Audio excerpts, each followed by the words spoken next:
to Mono Rants at the Movies, a podcast where we rant about films you may have seen at house parties. I'm one of your hosts and jack of all trades, Mono, and taking your child to a dangerously unsafe town instead of to a therapist is my co-host and master of none, Kira. Oh, how else are you supposed to create bonding memories? or more trauma. Bonding memories. But we're not done either. Surprisingly surviving to the end of the film despite being a Sean Bean character, it's Punk from What the Fuck Do You Want podcast. Rose? Rose! Rose! She was right here. I smelt her. That's great. I smelt her perfume. The scent of a woman. Welcome on. And thank you in person for giving us our tagline, by the way. Oh, you're quite alright. You're more than welcome to it. I do like the trade-off that you had to do 3 episodes of mine before I came on to do 1 episode of yours. Yeah, and get accused of all sorts of heinous behaviour on your podcast. It's not an accusation if it's true. That remains to be seen. You started it. You married each There's other. going to be more litigation in your future. I welcome it. Before we break out the lawyers, would you like to tell the folks where you're from? I'm from Northern Ireland. My house. Where they might recognise you from then. I'm part of a brilliant community. I am DeadBeat Punk or Christopher Love from What the Fuck Do You Want? A podcast all about whatever the fuck you want. Yeah? I've got a real thing for taglines. No, you do. You definitely have an knack for it, alright. But you've been kind enough to come on today and talk with us about Silent Hill. Yeah, I thought you were going to use this to get me to finally watch Stargate, but no. Oh, you missed that chance. Shit. Damn it, we could have twisted his arm. We did Resident Evil a week or two ago, and I had actually played at least some of the Resident Evil games, but I've played none of the Silent Hill games. Oh, I'm total wuss. Oh, you definitely haven't. Definitely haven't. No, the small creepy children immediately no. I didn't even go to the cinema to see this with you. I wussed out and stayed at home. Oh, I was like, nope, not doing it. No, sorry. I went to see The Ring when I was 16 with a friend and had to get the train home by myself in the dark. Yeah. The dirt, and it goes through tunnels, and no, not good. That nice screechy brake noise when you're going through tunnels. Yeah, I could see how that could set you off. But seems how you host it, kind of not really, you would vehemently deny that it's a gaming podcast. We decided to bring you on. I'm trying my best to deny it, but I keep getting geeks on as guests. No offense. No, take it. Yeah, back in episode 57, I would have done Silent Hill with lovely geek mix since 86. Yeah, that was recent enough. I should remember it. That's like, what, 40 episodes ago for you? I should be doing 88, so yes, do the math. 30 odd episodes. Yes, so I replayed it for that episode, the first game. Not for this. Not for this. Fuck you. I'm not replaying You only it. wrote 6 pages of notes. PlayStation 1 controls. You only wrote 6 pages of notes. You couldn't even be arsed playing the game. 6 pages of notes on the film, not the game. But that's why we brought you on. We never Oh, played. fuck you. No, we are, of course, to talk about the film of Silent Hill from Christophe Ganz. Yay! Third film of his. He literally has directed 6 films, and you're never going to watch Beauty and the Beast, so... He's only directed 6 films. Yeah. And we've covered 3 of them. Yeah. All right. And, This one doesn't have Mark Dacascos, though. No. Does have plenty of ass, though. It does.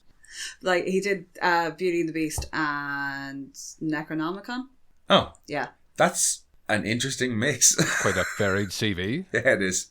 But one of the weird things that I found when I was flicking through the trivia on this, and not to jump straight to the end of the movie, but it's what I'm going to do, is he took inspiration for the ending scene from that ridiculous, I'm going to absolutely butcher it, but Urotsukisoji, Legend of the Overfiend, that anime tentacle horror porn thing that I accidentally rented that I spoke about in... Oh, from Castle Video? Yeah. With the weird top shelf of like adult only. Yeah, where that one should have been and not amongst the rest of the normal manga. But yeah, I spoke about that in our Crying Freeman rant. Which Yes. Did you go to Ireland's only hentai shop? No! It was the well, video, maybe. I don't know if it was the only one, store but in it was Selbridge. a one. Was the guy kind of creepy? Did the guy who ran that, he had to have owned a Black Widow fucking slingshot because all the weirdos at that time did? Because the guy who lived up the road from us had one. And he also had a weird collection of... How sweaty was he? Right. He also owned the local pub, but he then did get done for being a paedophile. They raided the pub. It was a great night. I was really hoping we could avoid paedophilia. You're the one talking about weird hentai. But we didn't have to go to paedophilia. Not even 10 minutes in.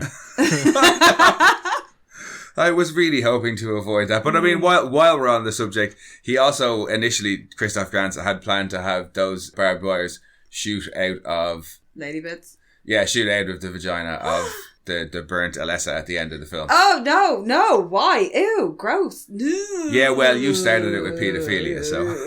No, just why would you decide that was a Welcome to the show, choice Chris. to do? It's like I'm home. Maybe he got inspired by that hentai film, but in a really weird way. That's Well, the only I reason... just said the ending was inspired by that film. No, but with the not tentacles, barbed wire, and the... that makes me uncomfortable. I don't like that. Okay, well, we'll move away from it. Chafy. But yeah, no, I did. I went and saw this film in the cinema when it came out. And You did not come with me. No, I stayed at home because I was a pussy. And Chris, you were saying before we started recording. Yes, I spoke a lot before we actually started recording, but I thought I had watched this movie, but I got to a certain point of it, and I couldn't remember anymore.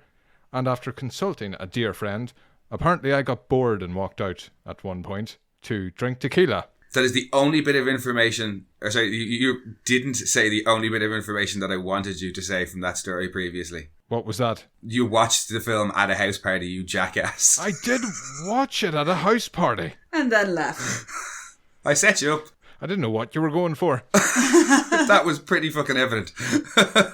But yeah, no, because nobody else seems to watch films at house parties except for the three of us, apparently. Yeah. Is this an Irish thing, or...? It must be. Or we were just the people who 'Cause ended anytime- up hanging around real late, crashed out somewhere, watching something in like a huddled mass in a corner. Always ended back at one house, and for us it was Caroline Music used to have the £1 DVD section. It was all B movies. Yeah. And you just, whatever your change from a pack of Marlboro Reds, a box of Smiths, Marlboro Red back in the day fucking nearly killed myself on my 18th birthday because it was before the smoking ban came in. I do credit my voice to Marlboro Reds.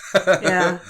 No, I remember because my birthday was just before the smoking ban came in, and we were out in Temple Bar, and I think I went through about 120 cigarettes that night and couldn't talk the next day. It was Marlboro. Hang on, are we on a tangent on a tangent? Yeah. Let's steer it back. So yes, we often watched movies at house parties. It was the best way to watch them was half cut. Yeah. Damn straight. I don't know, anytime we go on other podcasts, they're like, what's this about watching film at house parties? And I'm like... That was how we saw 13 Ghosts for the first time.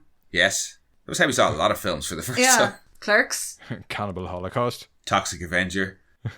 So I many saw Empire happy, of the Sun, happy but half memories. that involved other intoxicants. What? I saw Empire of the Sun, but that wasn't involving alcohol. No. And then there was the time that you watched Battle Royale on Salvia. Yeah, that was bad. That was a bad choice. That was a poor choice. That was a bad choice. That was a poor choice. Start making combinations here. Not fucking recommend. Do not recommend that. Yeah, don't try this at home, folks. No. Don't do that. I think it's about time we hit a summary.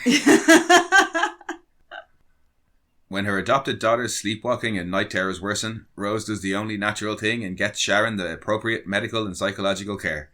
Just kidding. Rose effectively kidnaps her, runs away from the police, and loses her daughter in a town abandoned to the coal fires beneath and consumed by a hellish presence. Helped by one seriously dedicated cop, Rose must now try to uncover the history and horrors of the town and find her daughter. That's it. Okay. It ends there. Don't know sometimes with you. Yeah, it's fair. Felt like you were trying to stifle a laugh the whole way through that, but I don't know what the joke was. Trying to stifle a cough, probably. Yes, my notes on this, to begin with, was the way Rose tackled that child reminded me of Boris Johnson playing rugby. Yeah, there's a bit of a head snap going on there. Yeah. Like, that's a little bit unnecessary. I really like the fact that Chris takes the time to get dressed before chasing after his She child. doesn't even put pants on. And then does this Homer Simpson run across the road. It's like, you useless bastard, which sets up a trend for this entire movie. Well, he was even in the movie. They when the script was submitted. Yeah. Like, that's the thing everybody, I think, knows about Silent Hill, was that it was sent back with a note that said there's no male characters. Yeah. So Sean Bean's character was invented for it and, like, shoehorned in there. Yeah. Which is basically the only reason why he survives. Well, that explains a lot. Yeah, no, that was like the only note they got back from the producers. Was there's no male roles. So no male characters. I like the fact that they just kind of generally despise each other. They seem to. Well, I mean, no male characters unless you count Colin, the janitor. Yeah. And Pyramid Head. Or Red Pyramid, as he's credited. I always thought it was Pyramid Head until this very day. Cheese grater head with his butt out in his apron. Yes, he was one of the people who had his butt out. Yeah. There's no reasoning for it. It's just like it was actually in the costume design notes. It was like there was no reason to have his butt out. They just were like, fuck it. You're Really? going to be ass flapping in the wind in your fucking 17-inch platforms. Good luck to anybody who turns you around suddenly. Spent how much of the budget on that fucking head of yours? You think we're going to dress the rest of you? You've got another thing coming. Poor bastard couldn't see in it either. He could only see directly down because of the way the slits are on it. I don't think anybody in any of the costumes could see because the nurses can't see anything. The little kid. I things, don't like those. Well, they're in the film, so we're going to have to talk about them. I know, but I don't like them. But yeah, the performer couldn't see out of that. Yeah. And then the weird, armless guy, he obviously couldn't see. Yeah. So it feels like we've jumped ahead. He looks like one. Have you listened before? No, but I have said that I have. He reminds me of one of the things in Dead Space before it goes bleh and it has all the extra limbs and comes at you. I was going to say they tend to have a lot more limbs in Dead Space than this guy. No, but he looks like, just before when that big flappy flying stingray thing. Yes. Fucks the corpses and turns them into those necromonger thingies. Yes. And then they're coming at you and they kind of look like your man who has the no arms. Yes. And then they go and they have loads of arms. Yes. He looks like that. He does. He also Why spits is he acid. out during the day? Now that part kind of confused me. Because they all, or was there a klaxon? Did we miss a klaxon? Is he the No, welcome party? Does he have a fruit basket? I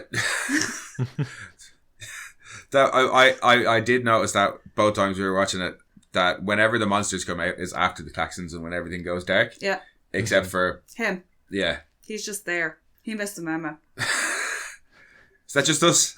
Well, he gets slowed down. He's got that big bastard sword, kind of. No, the big armless fellas. The guy that shoot acid out of their chest. Oh yeah. They're shoots just out in the kind when of she like catches up with her and is ashy handcuffing her. Yeah. Side of the town, whereas all the other monsters come out in the dark. Well, after the klaxons. Was that not when she went underground down the steps? So maybe it's like a darkness thing that they can only. No, when she gets arrested by the cop. Yeah. And her and the cop are walking down and they get attacked. Mm-hmm. And the cop shoots it in the head and she gets covered in acid, so she takes Did you walk out a second time? I possibly could have. Did you blank out? This time he's blanked the first part of the movie. So at least you've watched it through once then.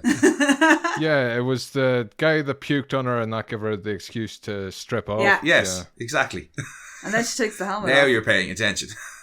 Oh yeah. Because she keeps the gloves on. Yes. She always reminds me of Officer Tackleberry from Police Academy. It's just like a gender swap. Yes, that is Laurie Holden. Mm-hmm. Crimson Countess. Yeah, Crimson Countess in the most recent season of The Boys. That character, this character, different characters. Oh, entirely different characters. This movie would have had a very different ending if it had been Crimson Countess. And this one's actually competent. Yes. Incredibly, she is. She's a very, very competent police officer for once. Certainly very dedicated. Yeah. A little bit, maybe possibly too dedicated, verging on the, slightly tinfoil hatty levels of suspicious. Incredibly sweary in places too, which I appreciated. Well, I mean, given the circumstances, you can kind of understand. But she does, I get the whole she's suspicious of Rose. Is it Rose? Rose is the mother, yeah. Rose, yeah, sorry, because Rose! I can smell her. Bumper. She's suspicious of her at the petrol station. Mm. But why does she follow her in the first place and go to pull her over? That's the thing I don't get. I get why she follows her after that, because Rose is like, let's see how fast we can go. Bye! Tears ass away from the cop. Yeah. Why did she follow her in the first place? Had they been... Well, I think it's because of what you find out later about the kid being abducted. The kid being abducted and thrown down a mine shaft. Yeah. And she's seen the kid be distressed and the mom act kind of suspicious. Yeah. And she was the one who found the other kid that got thrown down the mine shaft. So she's like, I don't want to see that happen again. Yeah, and but at the very start, when you're watching it from the start, you're like, what did they do? Like if she had had like a lie date or something. Or if she had heard her asking about Silent Hill when she was inside the Yeah, shop. and decided to follow her with some reason that you'd be like, oh, right. And then like you'd see it from the back when she's pulling it over. You find out the reason later on in the film. I know. I want satisfaction now. I don't want to have to think. God, the staff at that petrol station were fucking shite too. They kind of were. Yeah, I'd have just been like, here's your map. Do you have a map? Yeah, here. Because I don't give a shit. I would have been trying to talk you out of not going there. Yeah, no, whatever. I'm looking to get Silent Hill, please. Oh, I go out there, second left, all that. I say, why are you going there? I say, how about you mind your own fucking business? Yeah. I'll give you directions, and then when you're leaving, I'll be like, yeah, lock your doors. Don't Well, get also, out. given that the underneath of the town is on fire. It would have been monsters and all that shit aside. Oh, you might not want to go there. The town is burning from underneath. Like, it's kind of fucking dangerous. It's closed off. Like, it is it's like Centralia. Centralia is a full ghost town. It's the inspiration for it. Yeah, Mick talked about that place when he was on my show for the Silent Hill episode, and even going on the Google map for that place. Yeah, it's a ghost town. It is a horror movie in itself. Oh yeah, like it's that's, looking creepy. Yeah, because the mine's caught fire underneath, so it is still burning. Mm-hmm. It's like what's that place in? There's one in Africa. It's called the Gates of Hell, and it's a similar thing. It's a coal. Yeah, is that the gas fire? Yeah. There's a few of them around the world that are like coal veins and stuff that have caught fire, and they tend to be called gates to hell. There's something more sinister about the idea of a town sitting on top of it when you can't actually see, like the gates of hell. You can, they're open, as you approach it, gorgeous. you can see a big giant hole in the ground that's on fire. Whereas this, it's just it's an empty underneath. town, and you wouldn't necessarily know anything Well, the was parts wrong. of the ground like steam, and there are areas where it's kind of noticeable, but like all the road going into it has melted and broken apart. There's tour groups running through it now, because of course there is. Fuck that. Yeah. Like they bus in and like, here's Centralia and this is this and this is that. And Oh, I understand what a tour is, but fuck that. No, but I will say actually they did a great job on the sets for it. that's an abandoned town that they used. Yeah, It's but not they, an abandoned town, sorry. It's like the main street. It's like part of an old like town.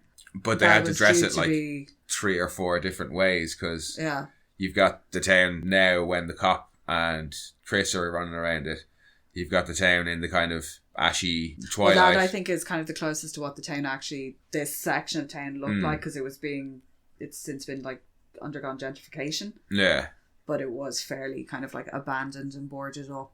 But yeah, no, they did a damn good job of creating an amazing atmosphere in this film. It's one of the things I enjoy the most about it. Because there's no clear progression of time in the Silent Hill world. Like you get with Sean Bean, you get, it's dark, it's light, it's blah, blah, blah. He's moving through his day or days. But with them, you don't know if it's 5 minutes, 5 hours, because it's just this weird, it's either foggy or... I thought it was really funny when she ran over the ghost child on the bridge. Yeah. Where are all the rest of the townspeople when the klaxon goes off? Where do they come from? Are they like cockroaches? Are they borrowers? Yeah, it's strange. Why would they leave the church if it's so dangerous? Because I can't imagine they're scavenging food or anything sensible. Isn't that what your one who gets her skin ripped off says? Anna. Doesn't she say that they're out looking, or she's out looking for food? But yeah, after 30 years in cut off, choked out Ashtown, I can't imagine there's much in the way of food left. Although there's still birds, apparently. Yeah, well, apparently the birds are not good. One budgie. Well, there's that bit later where all the they birds have the fly away. canaries as well when they're coming after, and the miners have the canary, and it starts freaking out, and they see the bird freaking out, and they leave, and then the klaxon goes off. So the birds are an indicator. I did like the touch of the canary, actually. Yeah, I can't get over though. Every time I hear one of them going, Sharon, it's either Ozzy Osbourne, Sharon. Or it's fucking it's Randy, isn't it? It's Randy. Sharon? Sharon. Especially a name for a child. I wouldn't Sharon. Sharon. It's an auntie name. I feel like the name should be reversed, and Sharon should be the mom. And Rose she should be the daughter. Yeah. Yeah. Are they characters in the games? Is that it? There is you've got Harry, Jodie, and Cheryl's the daughter. Okay. Oh, so no. No. And then Sybil is the cop. The cop, yeah. So yeah, I'm with you on that one. Sharon should be the mom. Sorry. Just a bit of an old lady name for a child. Well, it's... Well, I suppose she is 39, technically. Yeah. Oh, I'm not getting into technical ages with you. I know what you're like. No, Sharon being yelled makes the hair on the back of my neck stand up because it's generally not a good thing. Oh, Shadden? Shannon? Yeah. Shadden? When it's spelt with a D. Yeah. It's a different type of Shadden. Followed by who owns you. That's the... Oh, Jesus, leave. There's going to be one hell of a fist fight. I made a note here about the Zippo lighter. I don't know if you guys noticed it whenever she's running about trying to cause a bit of light. Do you see that fucking flame on that thing? Yeah. It's like a blowtorch. Junking fucking plastic shitty lighters. You can't junkie Zippo lighters. I know, it makes no sense. I do like, though, when she's running around with just the flame from the lighter. Mm-hmm. I think that works really, really well. But because That's a good effect, but you do not get that fire from a Zippo. No. Especially with her hair that fucking short. She has a fringe. That is gone if she actually smokes. Do you remember eyebrows? Oh no, you smell the inside of your nose hair burning off. No. The singe. Well, speaking of things that provide light, my issue wasn't around the Zippo. It was later on in the film when she's going down the elevator in the hospital. Mm-hmm. And one of the miners gives her a torch. What is it he says? He says, take this, they'll be drawn to it, but you need the light to see. It's just a really line. I'm like, what? Matter of life and death. Here's a riddle. Oh, fuck you. Yeah, like, why wouldn't you just say, here, have this, assume she knows what a torch is, and then, here, you'll need take this so you can see, but it will draw the creatures to you. Yeah, it's just done in It's just the way he phrases it, just, I couldn't get over it. I was stuck on that one for a while. No wonder she looks so confused in the elevator, because she's like, what?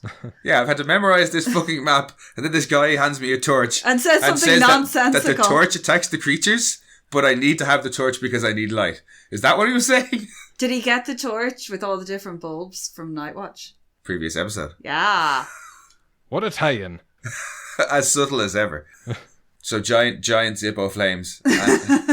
And misrepresenting what torches do or how they should be used. This is the thing that movies are going to be lacking later on if vapes catch on. Because nobody's going to have a lighter. So what are you going to do when it's dark and your cell phone battery's dead and you can't use the torch on your phone? Are you going to vape until... Vape furiously so the little light comes on. We just go full caveman. Just start hitting stones. Back to torches and clubs. Soaking rags in alcohol. So we're just glossing over the fire toddlers? Well, no, because they wind Kira up. I don't like them. They remind me of the creepy dancing baby from Ally McBeal, but on fire. Like slightly crunchy. Pizza left in way too long. Yeah, that's a pretty looks like good description Sudocrem of them. wouldn't even fix it. But they do very much remind me of that creepy dancing baby from Ally McBeal. Yeah, no, that was a pretty good description with their twisted face. Similar CGI, yes. I like look the pretty guy cool, with the twisted face. I don't like the creepy babies. No, I think the creepy babies are pretty cool. For the first monster you come across as well, yeah, it's pretty, yeah. But is that not the ultimate weakness of a monster? Is they're scary bastards who make people scream, but screams destroy them. I say, need to go back on the drawing board. They're almost as useless as real toddlers. Stupid kids. Stop it. No, if you're going to have evil children, at least have them crawling on the ceiling in some sort of heroin nightmare. No, I don't know. I thought that they were pretty damn effective. They are effective. I just don't want them near me. They only want a hug, and it is incredibly cold. No. Hug a wee burning toddler. They look like they'd be crunchy if you tried to pick them up. If you hug them a bit too hard, they just go poof. Do you prefer your toddlers medium rare? I prefer them away from me. They're like dogs. It's okay if they come to visit, but take them when you go. Not those ones though. Not the screaming. No, they can charred, be sideways face babies. No, they can be free range children outside in the yard. But is it her scream that makes them go away, or is it just? I don't know. What causes the darkness to go away? It just poofs itself away. I think it has a time limit when the music stops being dramatic because you found that guy hiding in the corner. Yeah, there doesn't seem to be any rhyme or reason to them leaving. Or it coming down, in fairness. Yeah. Like, the klaxon heralds the darkness, but it just Heralds it. arrives whenever it wants. It's like, hi. Come stay on your couch for 3 weeks. But speaking of the music, actually, that scene has the only bit of non-game music in it. Oh my gosh. When Oh she wakes up. And yeah. The fucked up jukebox. Yeah, that's playing Ring of Fire. And when I went to see this in the cinema, when she wakes up and Johnny Cash starts playing, this bloke in the seat behind me turned to his missus and went, "Oh, that's Johnny Cash. That's Ring of Fire. Did you know that?" No, you fucking oh, really? savage. It's only Johnny Cash with his most famous song. No, I didn't fucking know that. And every time I watch this film, every time that scene comes on, I can't help but say out loud, "Oh, it's Johnny Cash. Did you know this song is Johnny Cash?" Oh, it's Johnny Cash. Oh, did you know Johnny Cash did that song? Oh, yeah. Oh, it's What Johnny song? Cash. What's the song called again? Yeah, it's just one of those things every time I watch this film. Oh, it's Johnny Cash. But all the rest of the music is In-game music. yeah, it's in-game music that was reworked by the composer of the film, which It I thought was a really, particularly nice touch, and it's really effective. Whatever that real deep bass is that's going on throughout it. Mm. Lords of Salem is very similar to that as well, with that kind of real deep bass line going behind the song in Lords of Salem. Oh, And it just makes you feel Phrygian scale, was that what it was called? Yeah, it's just off enough to make you ever so slightly uncomfortable. Yeah. And you don't know why. I had serious audio problems with this movie. I had to keep turning it up and turning it down. It is a bit all over the place, actually, because we I watch think- everything with subtitles, but there is... Oh my god, and the subtitles What were you at watching it on, one actually? point- DVD or? Purely legal, of course. Surely. It could have been a codec problem, possibly. Well, on our Stone Age physical media DVD, the sound Which was has fine. some very, very funny misspelt subtitles. Oh, fuck me, yeah. when she's lying in the corridor screeching. Is that And all the when bugs. Pyramid Head shows up the first time? Yeah, and all the bugs are coming Or Red for Pyramid, whatever he's called. her. Then it says, clittering bugs. Yeah, it says clittering and scuttering bugs approaching. I assume it's supposed to say chittering. And scuttling. Yeah. Not scuttering. Scuttering. That's a very Irish specific term, I assume. Yeah, no, I just paused that and was like, hang on, does that say what I think it says? Yeah, clittering and scuttering along Yeah. would be something very different. Yeah. So I've got it in my notes. She beats up some homeless woman just for the crack and runs off.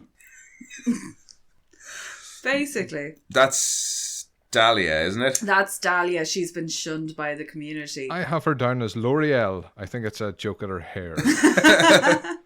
Her She's hair a- is that kind of... It's my hair, in fairness. Come on. It's Forest Witch. Yeah, true. And I veer between Forest Witch and Bush Witch. So one's just bigger than the other and has more shit in it. Fair enough. There's all the different bottles you can pick up and say, I need one for bird nest and shit witch, please. Yeah. I really like her. I like the fact that she's just puttering about even though she's been shunned. Mm-hmm. And she's trying to stop what happened to her happen to anybody else. I feel kind of shitty though that she's trapped there when she tried her best to not let shit happen. Well, she did and she didn't. Well, yeah, she could have 'Cause when- told her Yeah, ma. she did after a certain point. Yeah. You know, the point of no return. Yeah, after she handed her Spoilers. child... Oh, yeah, no, this is absolutely spoilers. But yeah, after she hands her child over to be burned, then she runs away to the cops to tell them. So Yeah. she kind of does deserve some punishment. Also, Maybe not I also think she probably believed that her ma wasn't going to burn the child. Yeah. It's a bit extreme. Come on. Yeah. Well, even after the child was expelled for what they'd been through, yeah, you kick up a bit of a stink then. Yeah. Yeah. You wouldn't wait for the mad cult to get involved. Oh, mad cults. You can't be up to them. No, I do like the way that when she first shows up, it's like, oh great, it's babbling mad character. Mm-hmm. And the first couple of times you see her, it's just babbling, or you assume it's babbling nonsense. Yeah. But when you're rewatching it, it's like, oh yeah, no, actually, yeah, everything she's saying is... It's Dahlia. It's all perfectly sensible if you know Mm-hmm. what gets revealed in the giant expo dump at the end of the film. Yeah. Yeah, at this point too, we go back to Homer, as I've got him in the notes here. I don't know why. He's back and doing his Columbo impression, trying to locate his wife. bribes a mechanic when he should just close the fucking bonnet on his head and start up the motor. I think this would be a different movie. We should have got Liam Neeson here. Yeah. I think Sean Bean could Sean Bean if he was just like a Yorkshire man and somebody like messed with his brew and he was on a mission. So Yeah, somebody killing his dog, I want to see like John Wick, the Yorkshire version with Sean Bean. Have you guys watched the Snowpiercer show? No, not the show, but the film. Not the show. He's in that and he is fucking superb. Oh, yeah? It's one of those shows I forgot it existed until I was going through. Well, we have been kind of meaning to check it out, but... Fucking do. Stop talking about it and just do it. No, we're terrible for that. We will eventually get around to it in like 6 years when somebody says, oh, it's just about to go off Netflix, by the way. Or when it's been cancelled and we're like, oh, we'll watch it the whole way through now because we don't have to wait on new episodes. That's more likely. Yeah. But yeah, no, Sean Bean character is kind of just... I know he's shoehorned in there, but I actually don't mind the character so much because the breaks where you cut to what he's doing in the real world. Getting rained on mostly. Yeah, it pisses rain in fucking West Virginia. He's a very moist man. Very damp. It does give you a break from the seriousness and the fuckery that's going on. Yeah. In the town. I think if it didn't have those, it would become very overwhelming. Mm-hmm. And it would be far less fucking interesting, though. Because you're getting these tidbits from him. You wouldn't get that bit either of knowing that well, you see when he's in the county records and it's like the assault and stuff like that and you get the room number. Mm-hmm. But also you wouldn't get that knowledge that it's not just that the darkness is kind of this supernatural realm, but also when the cops go to the town, you realise that the space that Sybil and Rose are occupying is not the same space as the cops are occupying because they're wandering around in the daylight and the other two are wandering around in the ash. Yeah. In the same spaces. So you realise, oh, actually, hang on, there's some sort of weird realm or dimension thing going on. I suppose even on a pacing level, it does give you a bit of breathing time. Yeah, no, because I think it is because everything that's going on there is very heightened and tense. Yeah. You couldn't keep that pace the whole way through. True, yeah. You need to have breaks in there and all the locals are like, oh, we don't go there and we don't talk about it and it's really weird. But they all also seem to be part of some massive conspiracy to cover it all up for the greater good. Yeah. If given that then, and we're saying that, well, maybe actually he's not, or he is useful to the plot, could we have given his plot line some more of the exposition that comes in the big exposition dump at the end? The dump to her. Because there's a lot going on in that one. Because even if it was just the cop returning to the scene, because ultimately he is very connected to what's going on. Yeah, so he could have given a good bit of the information that Dark Alessa gives to Rose at the end. Is it Gucci, the cop, could have given to Chris. Yeah, why they called him Gucci, I don't know. I've got him down as Barney. Barney. Gucci. Barney would have been a better name for him than Gucci. Yeah. Gucci. Gucci. But yeah, Gucci could have given him some of that information. Because there's a really famous knockoff of Gucci called Coochie. Coochie, yeah. It's just the C instead of the G, but it's so we're calling him Coochie. Officer Coochie. Coochie. What did you say? Coochie? No. What did you have him down as? Barney? Homer and Barney. So he's Officer Barney Coochie. He's a bit of a fucking smart ass, though.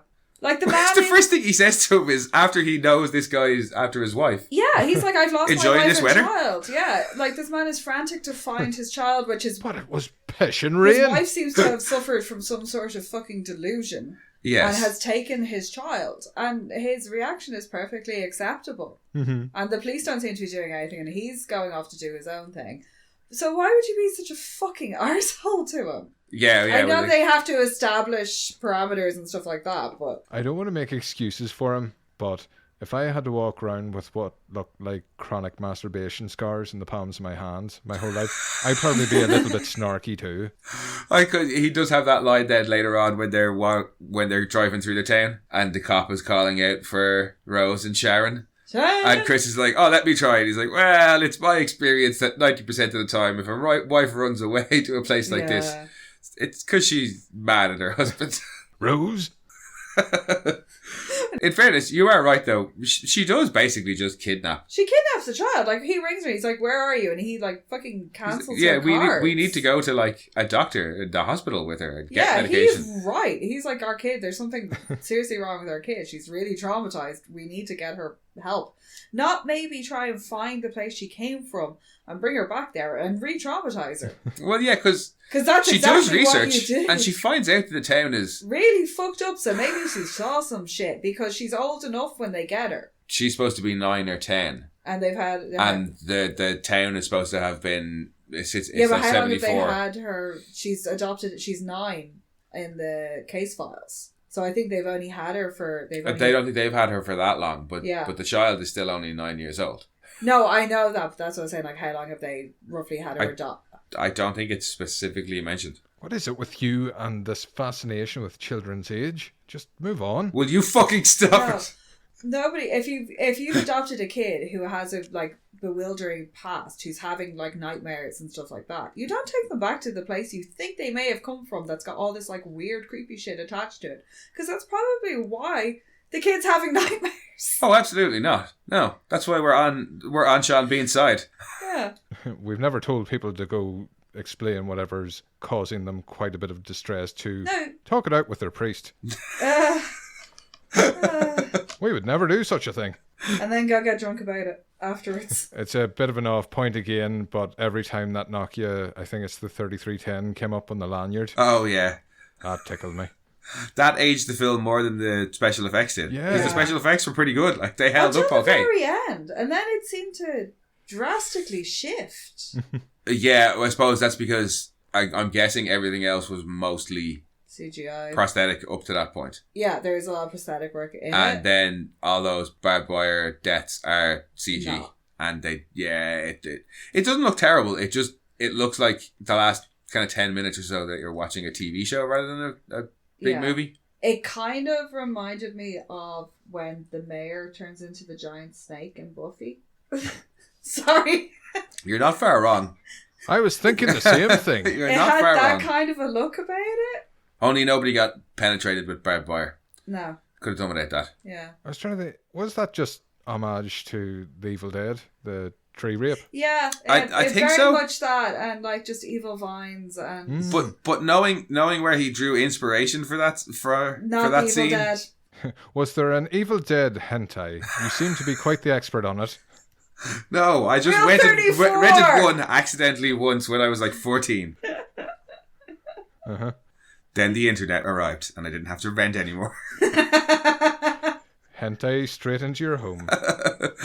But yeah, no, I think it is probably a bit of an Evil Dead. Yeah, homage. there is a bit there as well. Can we just I have a question about the tensile strength of the ropes that they're using, because she was fairly because the cop was fairly barbecued. Their tensile strength or their ability to withstand flames? Well, both. Maybe they were bungee cords. They're indestructible. Because she was fairly, Oh, she was jarred. yeah, like... Yeah, they took their time with those shots too. Like- They could Yeah. really make out the skin crackle. There was pulled pork starting to happen. Oh, yeah. No, That looked really good as well, actually. You know that whole place smelt amazing. Ah, tasty. If you've ever been to like a whole hog roast. Because in fairness, Long pig. we did Doomsday, and that was Sean 2012, Pertwee and Sean Pertwee getting- gets roasted alive in that, Yeah. and it looks okay, but it doesn't look She great. looked better. He This was about was- medium well. She's well done. Yeah, but this was a good few. This would have been 7 or 8 years. What Yeah. was this? 2006. 2006, 7, yeah. Yeah, So it yes, was 2006, 5-6 yeah. years before that, Yeah. and that Sybil getting But- burnt looks great. Because it was quite a subtle blistering. Normally when people Yeah. burst up into heat, get kind of... You're It's not the sure you're seeing fat- it at first, like. The Yeah. fat bubbling under the skin. Considering I have burnt the shit out of myself many a time, and I've watched, Not like that though. no, but I've watched the blisters come up. Yeah, Yeah, no, it was really well done. Because it was quite the lingering shot. Yeah. yeah. They were very proud of that. I like as well the fact that as they're lowering her over and she starts to pant with the heat. Yeah. You know, like if you in a sauna when somebody throws a lehu on and it hits you and you're not prepared for it and you do that kind of like, holy shit, I can't breathe because my mouth is full of hot air thing. Yeah. Do you love that too? That's the moment she starts swearing them out. What the Yeah. fuck is wrong with all you? As they start, Yeah. from Up when to she that goes point, from she's like, 90 to 85, she's like, fuck you! Yeah. So don't let the kid watch. What's wrong with you people? And then they start to lower down and it's oh yeah, fuck you. Fuck the lot of you. Fuck the lot of Yeah, you! shower of wankers. I mean, I don't blame her. Yeah. Oh, certainly, it's how I would go.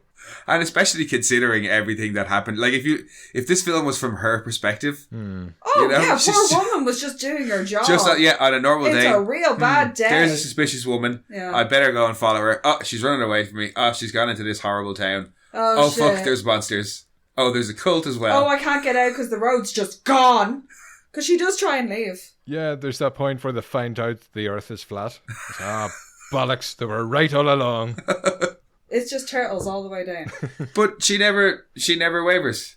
No, she does have her moments. There's that really weird moment when she's freaking out and fucking Rose is like, it's okay. Didn't like that, actually. Because Yeah. Rose, up until that point, is not a good mom. Like, After- why, and it's not the voice of reason. Like, why does she suddenly get this moment to be all like, I'm okay, When- I've survived this, it's fine. When Rose and Sybil meet back up, when Pyramid Head shows up the first time, and they're like pinned in the room together, and Rose has basically spent the last 20 minutes on screen screaming, Yeah. and And we crying. haven't seen Sybil at all, who's been the tough cop presence, and then she saves Rose, and the two of them get attacked by Pyramid Head. Then And he he's very big sword. disintegrates away, and Sybil starts having a freak out, and all of a sudden, Rightly so. well, yeah, understandably. And all of a sudden, Rose is like, it's okay, we'll get through this. Like, I'm the strong woman now, out of nowhere. And yeah, it was like, where did this come from? Like, you've been screaming non-stop for 20 minutes. Yeah, and doing stupid things and making poor choices. Oh, well, she made poor choices from You the have been very start making of poor the film. choices from the very start of the From film. that rugby tackle onwards. Also, lock your doors at night. That stops your child leaving the house. Well, some sleepwalkers do open locks and stuff like that. Yeah, but then... Stick them on a leash. Yeah. There you go. Animals. Have an alarm. Have some... I don't know. There's ways... Well, I mean, they found her that she had gotten outside. Yeah. So, Yeah. they had some notification. Oh, who are we kidding? They're terrible parents. Yeah. So when they stumble around Silent Hill and she finds this sign and the only landmark on it is the school. So you got like street names and the only Yeah. Oh, landmark. there was a post office too now. Was there the post office? I missed that. There was a post office and the school. Yeah, that was it. Because it starts and there's like one street name and then the post office. And then nothing for ages and then it ends at the school. That's all there is in the town. Is that not how your starter map is when you get into the town? And as you explore, does it fill in more of it? Is that like a I don't know. game Easter egg? I never played the games because I'm a fucking wuss. Defer to Basically- our guest for that one. You played the game. No map. No map. There's no map in No, it. you, unless I missed it. Or you just wander around aimlessly? Yeah, you kind of get to know a feel for it. You unlock shortcuts. Oh, right. Ah. It loops on itself eventually. Oh, joy. All right. So that was just a weird choice then, apparently. Okay. I thought there was, I honestly, because I think I played about 5-10 minutes of, like, when there was a demo for one of them. Mm-hmm. And I remember, like, you basically drive up and there is a map for that, there is a town map in No, that one. that was Silent. I played the start of Silent Hill 2. Was that it? I had a loan of it, and I played the start of Silent Hill 2 for But I like a remember day or two. being and like, you know, when you go into there's like a map in the park, second one, I think, isn't there? Mm-hmm. Yeah. Yeah, that was the second one. but I it was playing. like a park map or something, you know, like Yeah. when it's on the big bulletin board that you'd get, So like, remember the maps for the first game when it got printed in magazines at the time? yes, Oh. buying the Xbox Fuck yeah. magazine to get the fucking Either cheat that, or codes. you're thinking of the map from Deadly Premonition. No, that's awful because you can't zoom out on it. That's a whole other podcast entirely. Can't wait for that movie. On a very fun side note, Fuck, could you imagine? Speaking of the original game, actually, apparently Christophe Ganz was a massive fan and spent like 5 years lobbying. Yeah, I was going to say, he really campaigned to get this. He shot like, Did Konami ever license anything else for this sort of? well, there was a 3D film as well, wasn't there? Mm-hmm. That was a follow-on to Revelations? this, yeah. I think I've seen it, but I remember absolutely nothing about it. No, it was interesting to see that he seemed to be a massive fan, and he spent like a whole lot of his own money and filmed like a short film or a scene or two from this Yeah. and sent it over to them, and they were so impressed. They were like, oh, okay, fair enough. We'll sell you the rights to make a film then. We have seen the second one because I recognise the cast, but I no recollection of it whatsoever. Yeah. It's like a teenage her, and the dad, Sean Bean, disappears, so he doesn't even have to be in the whole film. Oh, I remember nothing about that. And Carrie-Anne Moss is in it as well. No, definitely don't remember that. Yeah, no, I remember we did watch it, but I think we both got bored and were like paying attention to other things. So what happened to you for this one? Yeah. I don't think I made any of the sequels. No, I don't think we made it through the sequel. I can get where you would get bored in this one and just be like, oh, fuck this shit. And that's that massive exposition dump, because it does very much put the brakes on. For me, it was when she's crossing the crater, when she's seen the ghost child again. Oh, the drippy kid. Yeah. So she's like crossed over, because watching it, she does like a Tarzan swing to get across the chasm again. Oh, yeah. I don't remember that. And then, yes, it turns out that was my tuning out point. Yeah, that whole thing though, where it's like, oh, you found her, and then it just launches into this massive story that isn't really necessary. Well, I mean, it's necessary because it tells you everything that happened in the past, but it is a bit of jarring because it's like, oh, you finally made it here and your reward is the truth. And then you get this story, but as an audience member, you're like, hang on. What reward? That's like not what? A reward. I could have done without you've been trying that. to kill her for the entire film, have you not? Like, are you not the one who's responsible for all the horrible monsters? Why are you rewarding her with anything other than death? You find out the very end of her massive expo dump that, oh yeah, I wanted you to get here so that now I can use you to get my revenge. Why would, if she's created this whole town, if she's had a basically fucking WandaVision moment, yeah, and created this whole town and all of that to get revenge on the townspeople, yeah, why would she ever allow them to create a safe haven within that? Well, I'm going to assume the church was already there. Yeah, but why would she allow the townspeople the power to create a safe haven within her world, which is designed to torture them? Is it that hallowed grounds kind of idea? But the whole town burned to the ground, and it's all a figment of her. No, the whole town didn't burn to the ground. Her psyche, though, that's controlling the events that are going on. Parts of the town burnt down. Parts of it are fine, as we see from Chris and Coochie Barney going around. Coochie. Because I thought this was like a carbon copy dimension. Yeah. Kind of I just question why, if she controls everything, why she would allow them somewhere that they can hide from the punishment. I think it's more she's trapped them in this other realm with her, but the other realm is based on the real world. That's why it has all the same buildings and stuff. Yeah, no, I'm not questioning any of that. Rule. My questioning is, why has she allowed them to continue to have a refuge from the darkness? Because she has no control over revenge. She has no. Yeah, if it was a clean carbon copy, everything moved over, and that happened to be in the real world, and it got copied over. I don't think she intended. Yeah, that was a bastion of their faith to begin with, so I think she can't. That was already going to be a problem for her. Oh, okay. I don't know. Yeah, it's just that if she seems to control everything else that's going on, that this is the foundation of her revenge. Why she would allow them any relief? Because I'm imagining that much hatred, you're going to go fairly old school. We're talking like Titan kind of levels of petty revenge. Well, yeah, but... Not petty, but... But then there would be no film. Yeah. Unless she really enjoyed toying with them. Picking them off one by one. What was her face? Anna, who gets her skin ripped off. That was nice. That's a particularly nice one.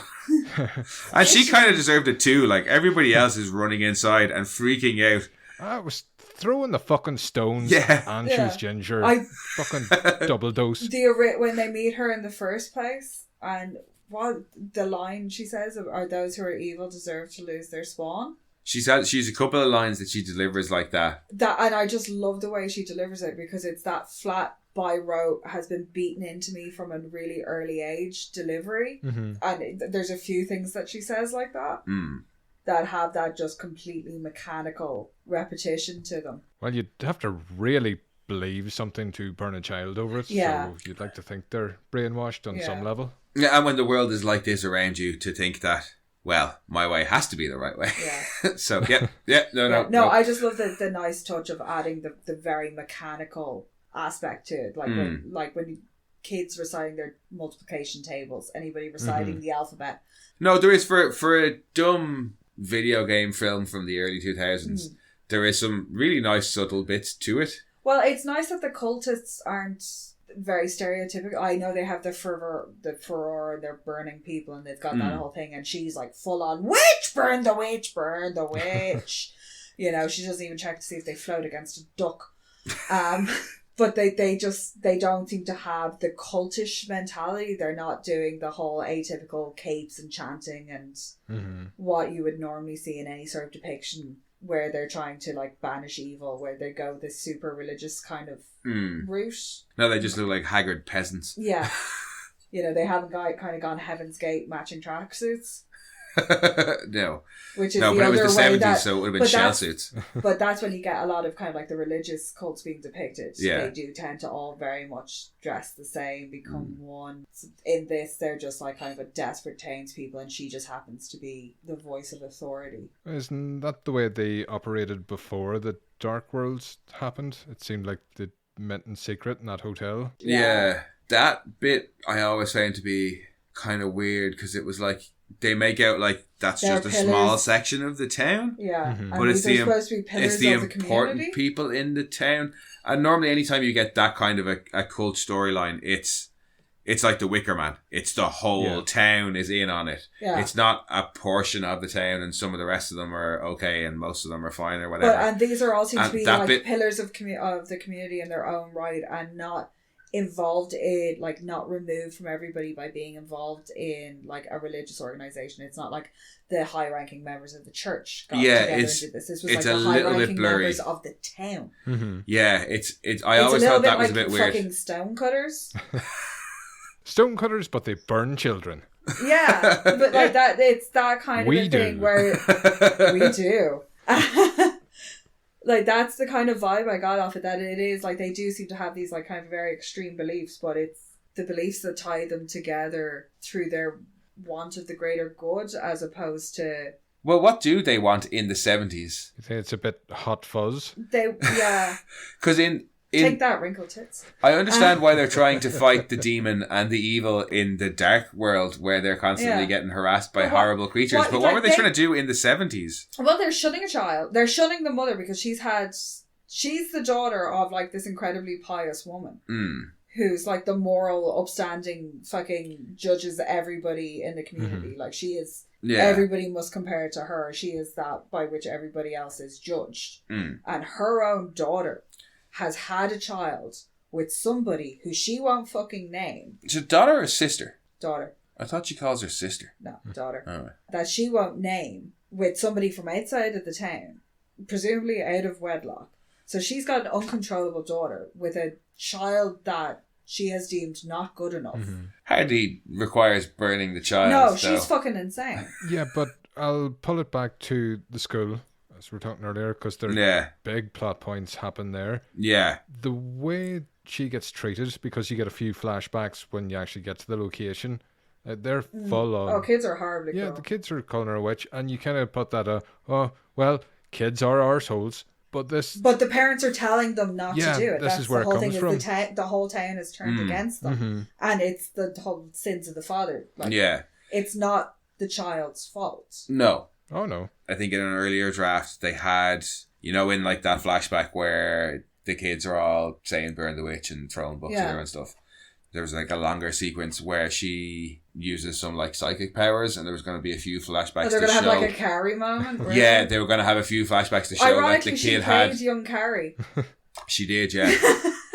But I think they decided to cut it. I don't know if they said why, but I'd imagine they decided that it was too much like... Well, it would make more sense, or maybe would seem less of an innocent if she has these powers already. Yeah, less sympathetic towards her. Yeah, whereas if she was just a pure innocent child that gets killed, or not gets killed, but gets horribly disfigured and then develops the psychic powers afterwards from the hate, as opposed to having the psychic powers beforehand that get amplified. Yeah. But yeah, in an earlier version of the script, she did have psychic powers, and that was one of the reasons. It was like, oh, she was born out of wedlock, and she has these psychic powers. She's a demon child. No, she's just born out of wedlock, and the matriarch of the society has deemed her not worthy. Therefore, she is shunned by the society. It would almost be kinder to just let them leave. Yeah, the psychic power thing would have made her, less sympathetic, but I suppose would have made the would have justified would have more justified the cult's position Yeah. of Demon Child. So yeah, probably a better choice to not ever have powers before. That kid is great, actually. Jodelle Ferdinand. I love her in Atlantis. I can't remember. Yeah, she shows up in Stargate. There's an episode you can watch. Oh wow, what a connection! Thank you. Episode of Stargate. But no, she's really good in this. Yeah. Really, really, particularly obviously as the evil child. Sharon is probably the weakest of the three characters. Sharon. There was a bit, hang on, in the trivia that cracked me up. I'll see if I can find it. Yeah, Rana Mitchell. Sharon. Just when you were talking about extended other cuts, I was talking to people about this movie, and apparently there is, like, not a director's cut, but there's an extended version that has just never saw the light of day. Except in Canada, apparently. Is that what it was? Well, this is like 2 hours long. Well, I saw that in the trivia. It said there was 132 minute. Yeah, in Canada, there's rumored to exist an extended cut which runs 132 minutes approximately. It is also said to be the full uncut version of the film itself, which to this day has never been released outside Canada. This version, being the full version of the movie that was filmed, contains longer, sometimes more explicit scenes, more disturbing features, as well as extended scenes that explains everything, unlike the American theatrical cut. That was possibly... Oh, because that doesn't explain enough. Yeah, that was possibly all cut to prevent an NC-17 rating in the USA. And then like 2 or 3 lines down in the trivia...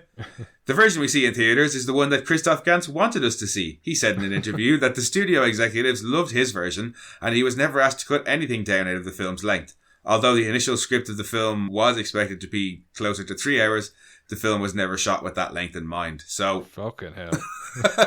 Yeah, because I think there was the same thing for Crying Freeman. Like, they thought that was going to be incredibly long, but they just had options. It certainly sounds like there was more scripted. Yeah. But I don't know if there was anything more shot, because on the DVD there's no deleted scenes. No, there's or extended scenes or there anything is like that. special features, but it's a behind the scenes. It's a making of, yeah. Yeah. From what I believe as well, Rada Mitchell was quite irritating to work with. So maybe they did want to, but then decided not to because she took 4 or 5 takes to just get going every day. Yeah, apparently it took her a couple of takes to get into the swing of things. And that irritated everybody else who was ready to go. The thing that I was looking for was about Rada Mitchell tried to change one of Jodelle Ferland, the kid's lines. And apparently it caused Jodelle to exclaim that doing so would destroy the line's biblical symbolism. No fucking 10-year-old child said that. Fuck off, IMDb trivia. I asked a child what did they want to be when they grew up, and they said, happy. I want to be a steam shovel. That's more likely. Fucking idiots would never give you a decent answer. My only other favourite bit of trivia was that this film is included on Roger Ebert's most hated list of films. And I'm starting to sense a bit of a trend. Yeah. I think that's about our 4th or 5th one we've covered where I've said that. I think I had the same thing that you had, that I just kind of have blanked the whole end of it because I thought that Pyramid Head was in it for way more. And I don't remember the end being so kind of there. It's just there. They did want to have like multiple Pyramid Heads back for the end sequence. I had something in my head that heads. the final sequence was some big like showdown with him, and I don't know. I obviously imagined this. Apparently, maybe that's in the second film. That might be in the second film, and I've just mashed them together. Yeah, because you'd imagine once she gets access to the church, Pyramid Head and the cockroach rat things would all come storming in as soon as she had access, but it just never happened. Yeah, that's so what I thought. like, maybe... oh, you brought the darkness in, and I was like, we're going to get it now, and it's going to be like boss fight. Yeah, but maybe not the rest of them. I was looking forward to like major boss fight. But yeah, because the babies and Colin and the weird armless man and all the other monsters the just nurses, seem like... I want to see the nurses all come in and be like, hello, sailor. And yeah, even the nurses, they all just seemed like kind of one-offs. Yeah. But Pyramid Head is, he's that boss character, and you see him twice up to that point. So you do kind of expect him to come back, and then he just doesn't. Yeah. They did want to have like 12 of him for the final scene and have a whole lot of him running around ripping up the congregation. But that was going to be too expensive, so they went for CGI barbed wire instead. I think I might have mashed part of the second one into the first one in my recollection of it.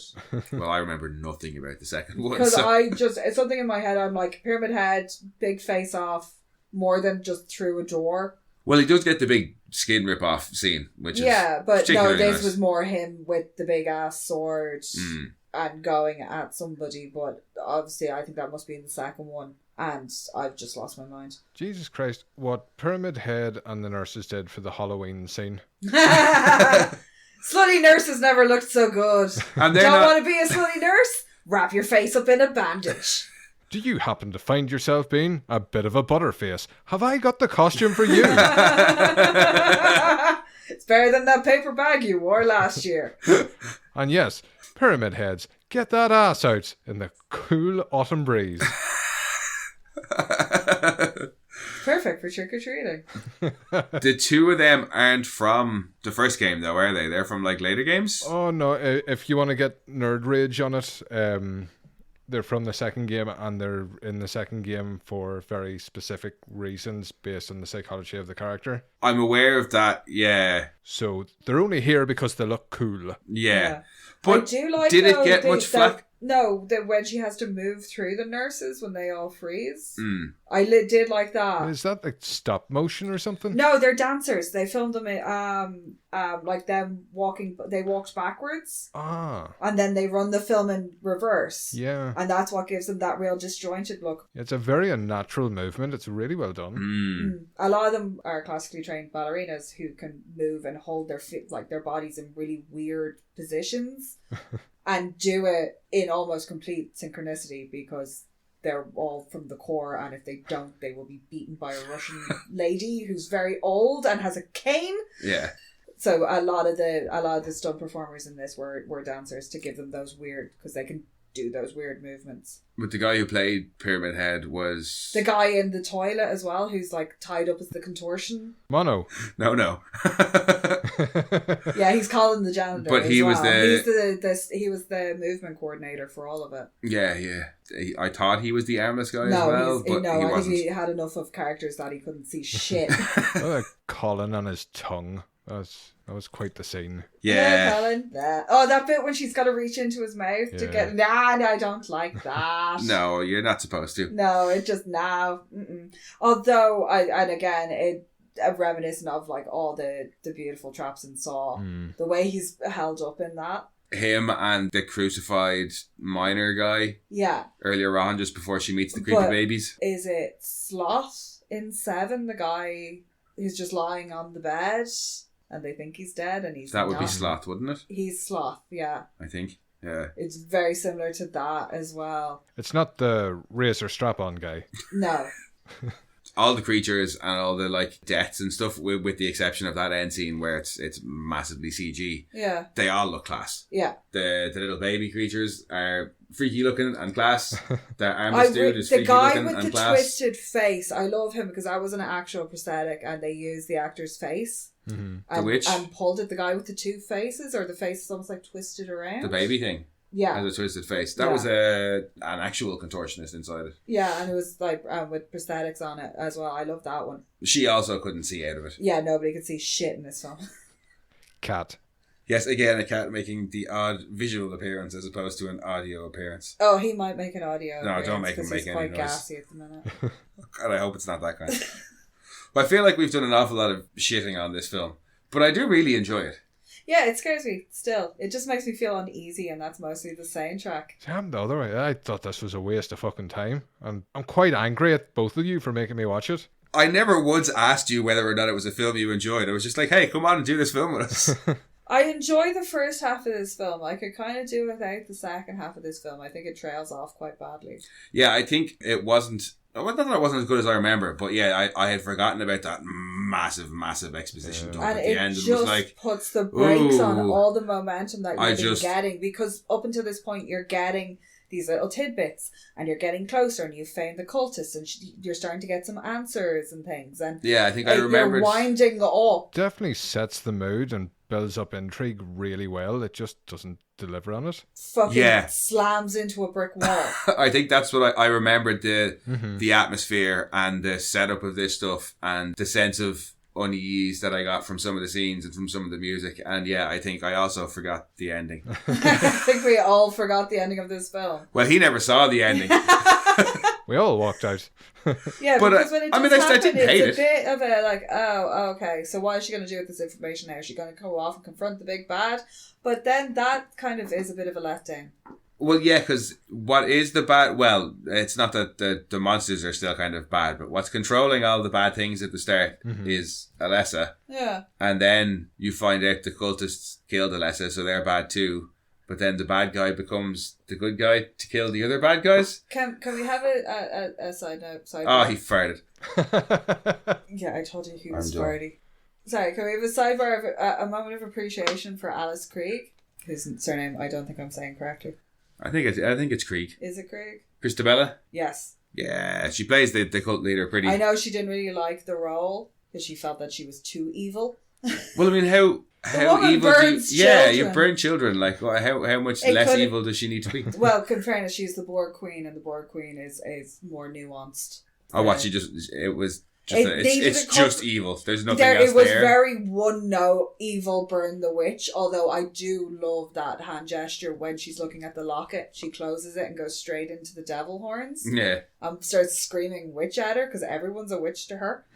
Actually, I did notice then Dahlia uses the same... She uses the devil horns yeah. at Anna before Pyramid Head appears behind her. Yeah. So I was like, is it a sign that the cultists use? Or is it a sign that she's not a witch, but that they use against the cultists? But no, Alice Krieg Is that not to ward off the evil eye? I don't know. Yeah. I don't think they know what they wanted to use it for in the film, to Yeah. be honest with you. Because I always took it as being cuckold. It has lots of meanings. It does. The one thing I've made a note on was they were all praying inside the church with their eyes open, and that just seems strange. What kind of psycho prays with their eyes open? Oh, well, how else will you see the priest creeping up on you? You can normally smell them. But I like the fact that she always looks very self-satisfied and smug. Mm. The whole thing is this the self-assurance of I am correct and you will do what I say. And she has all the bones of a great cult leader. And she's only too happy when she discovers that she's got an excuse to Burn the child, burn more people. attack Rose and Yeah. Sybil and then burn another child. She's like, oh, brilliant, She yes. just got a total hard on for burning people. She really does. It's been like 30 years since she last burnt a child. She's fucking jonesing for it. Yeah. That sweet toddler hit. You know, Mono. When Is she jonesing for the burning of the child, or does she just really enjoy long pig? It's been a while since they've had some fresh meat. Maybe that's it, yeah. They just want some fresh meat. They have been out looking for food. They found fucking nothing. Yeah. Bit of barbecue. They're all a bit emaciated. all they looking. needed was an excuse. It's just like a milk-fed calf. It's exactly the same. It's fine. I was going through the notes again and I kept seeing Protein Pete come up. Protein Pete? Yeah, I think that's Pyramid Head.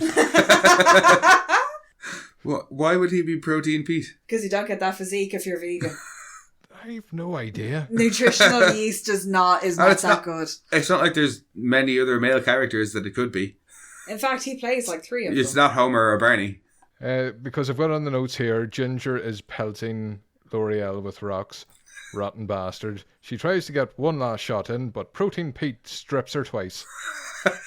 'Cause, yeah, I think he removes all the clothes the first time and then just all the meat. And then he twists and rips grabs her and skin. twists the skin. Yeah. And that it's was a very prosthetic as well. satisfyingly wet as well. Yeah. Good Foley artists. The Foley artists had great fun on this. Mm-hmm. I will say the sound effects are You great reckon on that this. at the end with all the barbed wire, it's just them fucking it's a bucket of that's just Slinkies 3 or and 4 shit? Foley artists going mad with slinkies in front of microphones. It's what it sounds like. It does. It has a very distinct slinky sound. That's only because we still have a slinky. And now everyone else is going, what the fuck is a slinky? Every house should have a slinky. Everyone knows it's slinky. No, we're not going for the theme tune or Eddie Murphy rants. Yeah. A goonie goo. Fall down the stairs. Apparently we are. Your wife scares my children. Oh, I'm funny. So, was there anything that you did, I was going to say, you obviously have enjoyed a couple of bits about the film, but... Well, I think that's the problem. It had good bits in it. I think, looking back, you remember the good bits, but you remember the fucking shite holding it all together. Apparently I didn't until I sat down to watch it again. We all blanked out the shit glue. Yeah. But it was... the good bits were good enough to leave an impression anyway. Yeah, because the atmosphere is class. Literally, the first 2/3 of this movie are like brilliant, and then it does kind of stumble it trips itself and never quite gets there. Now, it never falls flat, but it's, you know, when you're tripping and you're falling and you're trying to keep your feet under your head, because if your head goes over your feet, that's it. It's done for. And you run around the garden in ever so smaller circles. Until you eventually fall over. Yeah, this doesn't quite get to the collapsing, but it's definitely in the spiral. Yeah. Like, it does. That exposition dump just completely takes the wind out. And the thing is, I don't know, it might just be me, but it gets good again then at the very end. Yeah, that's what I was saying. It trips and it's kind of going, and you know, like you're going, way, oh, you might. Oh, no, never mind. They fell over. When everything is okay and you get your happy ending, that's not really a happy ending. No. I kind of like that. They never left. Because, yeah, because it's Hotel California. It's supposed to be ambiguous, but I don't think it's not ambiguous. That ambiguous at all. What is ambiguous is that fucking unicorn at the end of Blade Runner. What got me, before they left the church towards the end, and I think they just told Sharon to do a creepy smile on the way out. Yeah. Yeah. Do us a favour there, love. Do, you know, classic creepy kid. If you were standing on the other side of the fucking church, you knew she was possessed. Yeah. See, that fucking child's demon. Yeah, demeanour has changed. Because that child has been holy water on the child before she left the building. So everything's covered in fucking blood. Yeah. But then gets into the car and lies down and puts her thumb in her mouth like the normal child, and then gets back to the house and looks all creepy again. Mm-hmm. Yeah, no, she's a changeling.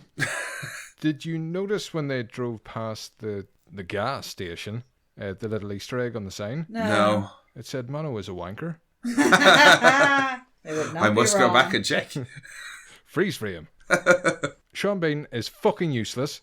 We get to the end of the movie and he's having a wee fucking nap on the sofa because he has had such a fucking busy day of doing nothing but shout Rose. Let's not forget, his plan was to return with people who knew what they were actually doing. I'm coming back with guys. And then he lay down on the sofa. He's gonna get the ghost facers. Yes, he should get the ghost facers. Why hasn't he contacted the FBI? He has a missing child and the local authorities don't give a shit. How did she not notice that she drove back for like however many long across however many states through the same fog? Oh, it's quiet today. The whole time. And then the same fog is at her house and inside her house. Ohio borders West Virginia, so depending on how far into either state they are. Well, it was long enough that they had to take a stop and a nap on the way to get there, so... Yeah, this fog's been hanging around for a real long time. But I don't know, I think I just like not happy endings.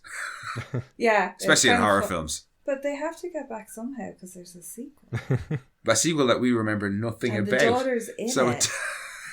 Yeah, because it's the daughter and her boyfriend going looking for the dad. So I'm coming back for the sequel, is that it? No, we'll bring you back for something that you hate. I want somebody to do something that you remember that you hate. Nobody will. And I love that film. What? Strictly Ballroom. I don't think that'll be for Chris. No, Strictly Ballroom, your thing? Silent Hill isn't my fucking thing. I still came on. We'll let you choose next time then. How about that? Ooh. Nothing about paedophiles, please. Not hard candy. Fucking beat the Friedmans. But yeah, I think that we've just about we've covered everything and nothing about this film at the same time. Yeah, you fucking zigzagged all over that. I had this plot for plot as it unfolded. No, that only happens when... No, we have, what little structure we do have seems to fly out the window when we have guests and we just jump all around the place. Yeah. I had all this fucking NHS material for the hospital bit and not going to use that, pricks. Maybe you could just read through your notes now and I can try and edit it back in and just slot it in the right place. In fairness, the nurses were a lot nicer in Silent Hill than they are here. True. Yes. Because for the nurses I had... little Squid Game reference of green light, red lights, and I'd weave that in professionally. That would have been lost on us as well because we haven't watched Squid Game. Whereas if you make the whole green light, red light, I was making copies. I was born in 1987. Oh, that Family Guy reference. Yeah. Do people even remember Family Guy? I don't know. Well, I was going to say Polly Shore. Well, that was Rob Schneider, wasn't it? Biodome. That's what you're picking. I'll hit the hard drive or DVD collection, whatever I'm calling it now.